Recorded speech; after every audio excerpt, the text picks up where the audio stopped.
It's time to make the donuts.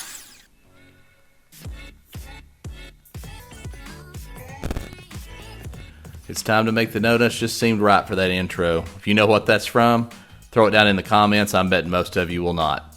But here we are. I've got the poker table. I bought used, got it for $100. I did not take the chairs. I didn't like them. They wanted $100 for those, but then wanted to throw them in for free. And I was like, no, thank you. I've got all of these cut at 22.5 degrees. Everything fit perfectly, which is awesome. I'm going to take and put some pocket holes in the bottom of these on 4 of them, and then I'll do the other 4, and I'm going to leave the other 2 open just so I'll be able to work better with putting the vinyl over the padding. Today's sponsor is Toolant. Toolant makes quality tools. They are the same thing as the big brands, but much cheaper. So I've had the privilege of using several of their tools. One of them I'm going to use a little bit later on in the video. We'll talk about that briefly again. But I've used their router bits, their oscillating blades, I've used their step bits, and I've been very pleasantly surprised with the quality. It is top notch. Here I've got the pocket hole jig out, drilling all the pocket holes through. You got to make sure and clamp those down so everything stays tight. As you can see, I'm also gluing them, of course. So these are all going to be permanent, and here I am. I've got half of them done. I had a little bit of trouble with that one, so I kind of drilled another hole, added another screw. So I got this padding off of Amazon. I'll throw a link down in the description for you if you're interested in the same thing. It's pretty dense foam. And, you know, I'm not a professional on all this. You'll see that pretty quick if, you know, you haven't watched any of my other videos. But on this, I'm just kind of learning as I go along. I cut all the pads out first. Now I'm cutting out the vinyl. And one thing I was sure to do was to go around and number everything once I got everything cut out. So like I put a number on each piece of padding. I put a number on where the padding went. So kind of everything stayed the same. The piece I'm using there obviously isn't pocket holed into the rest of the group. I had enough lumber to make 2 extras. I was kind of concerned with the saw blade cut, if it would exactly work. So instead of getting 8-foot sections, because each piece was 2 feet, I was concerned with the kerf of the blade, if I would lose the amount of material and be a little short on the last one. But I don't think I would have been. But anyway, I got 10 foot and had two 10 footers and had a couple extras. So you see me here using the spade bit. I'm just doing a little bit of a countersink for my carriage bolt so it's not sticking up. You probably wouldn't feel it through the padding anyway, but I wanted to make sure of that. Also, you can see I've got the other template below that, so when I cut through, I'm not cutting all the way down to the welding table and hitting my bit on that. So I take my, you can see me here taking my pattern, I put it on top here, and I get the hole where I want it, or at least where I thought I wanted it.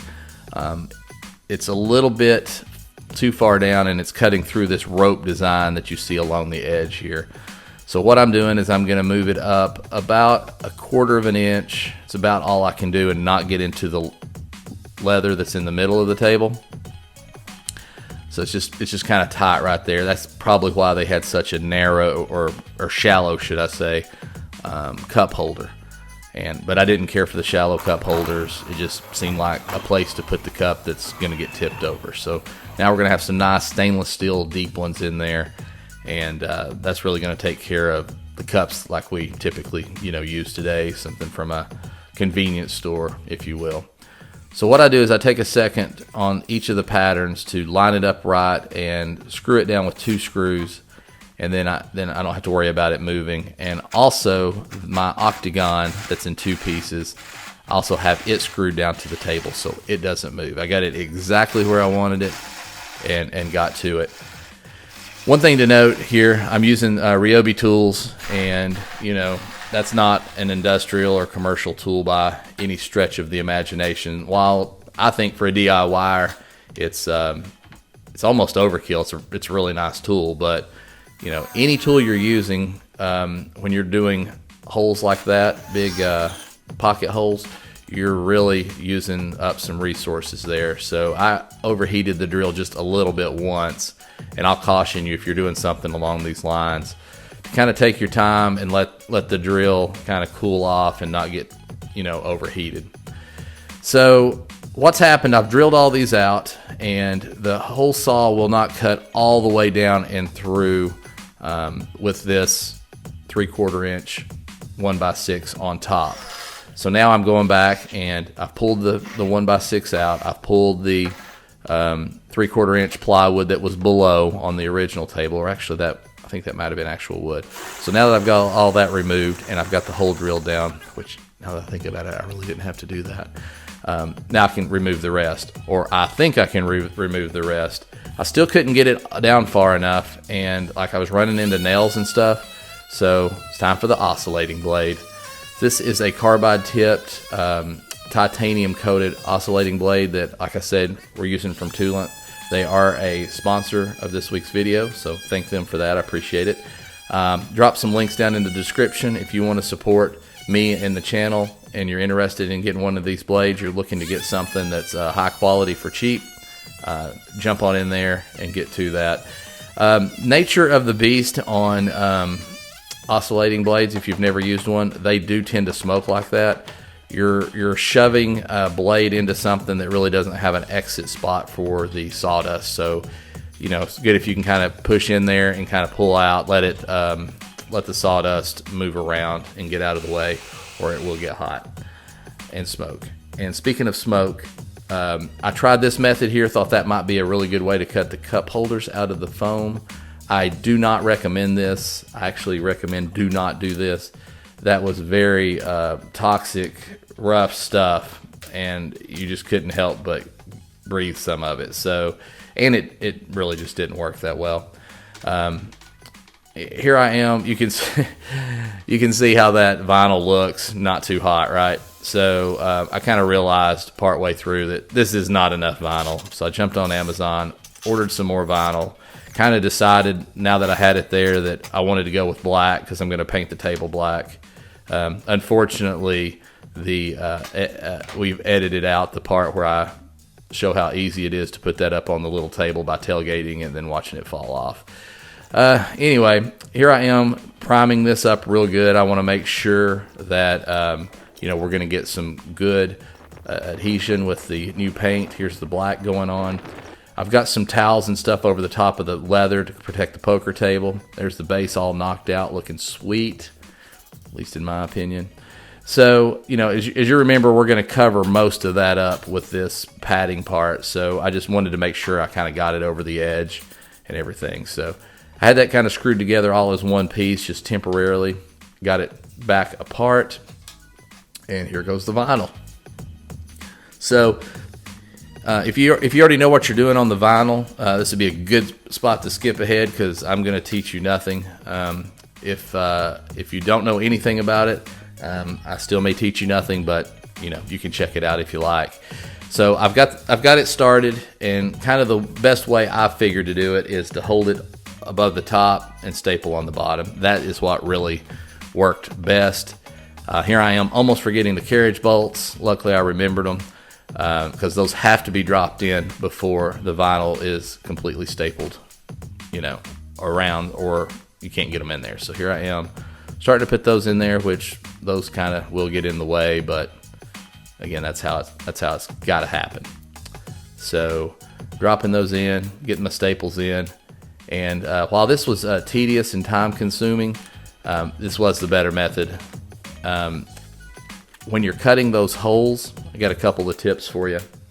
Cut it in half, cut it all the way to the edge for your cup holder. Your cup holder is going to have a rim around it, so it's going to cover up even if you go a little bit beyond. But go all the way to the edge, cut it in half, cut it in half again to make quarters, cut it in half 2 more times to make eighths, and then you've got these little cut in 8 parts, so you got these little pieces hanging down. And then when the cup holder goes down in there, there's going to still be some friction.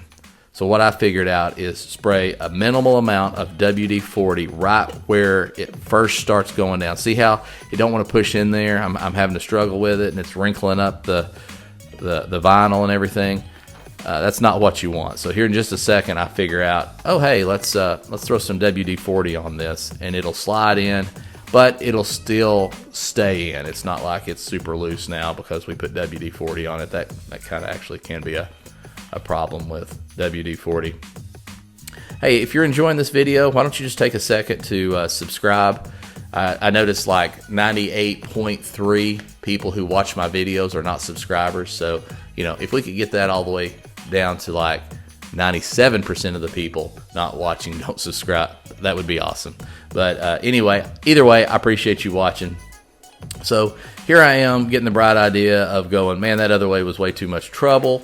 So let's figure out the other way of doing it. Luckily, I did figure out to throw my carriage bolts in there, which was good. You will notice over to the right of your screen, I've got 2 carriage bolts coming out of that one. I did that in 2 spots just so I would put it in a specific spot. Weirdly, I dropped them in there without the dual ones in there once, and they fit. And if you think about it, it's like, well, of course they fit. That makes sense. You used a pattern and went all the way around it. Everything was pretty much in about the exact right spot. But there was a reason. I laid it out a certain way. I wanted to make sure I put it back a certain way in case something was a little off and it was affected somewhere. So I always think that's a great idea to do, is to make something a starting point or something along those lines. And I did that by putting 2 carriage bolts in 2 different opposing spots so that I could put the halves right where I wanted them. So here you see me, like I was saying, cutting these into 1/8. It's pretty easy to do with this vinyl. Just got a sharp new blade on there. You just kind of stab in there and cut down, go at it, and that pulls everything in. I don't like how the foam ended up on close to the table on this one. That wasn't the best, and I didn't get a whole lot of video of on the second one of stapling it through. So laying the vinyl down, putting the pad over that, and then putting the wood over that, and folding the vinyl up and stapling it all was a lot easier to do for me, because instead of doing it upside down. But as you can see, wrinkles, there's a lot of things going on there that just doesn't look as professional as the other side. Now, I'm confident that it's not really going to affect the poker play, but if I was making this for somebody other than myself, it would be kind of like, why didn't you take it back off and redo it? And maybe I should have, but another reason for that is I've got so many projects that I'm in the middle of right now, and I've just always wanted to have a poker table. Since I got this big shop, I want to have that off in the side and have some guys over and play some poker. So that's pretty much the video. I'm grabbing out some poker cards here. I want to deal them out, see how this leather feels. One of the things I did with those carriage bolts is I've got the option to easily just reach under there, undo some nuts and some washers, and pop this thing back up and cover this middle leather part with just a lightly nothing like what I showed this time, but a padded piece with a poker cloth over it. And I'm probably going to play a couple of times with some guys and see how hard it is to pick the cards up and real gameplay. That's kind of, again, what I'm doing here. Like, how hard is it to there's a seam around there of the leather, so I can kind of put it over that and bend the cards up to take a look at them. I think that's going to work pretty well. I'm showing there that I've got a bad hand, but it's something you'd probably want to stick with because there's a king in there.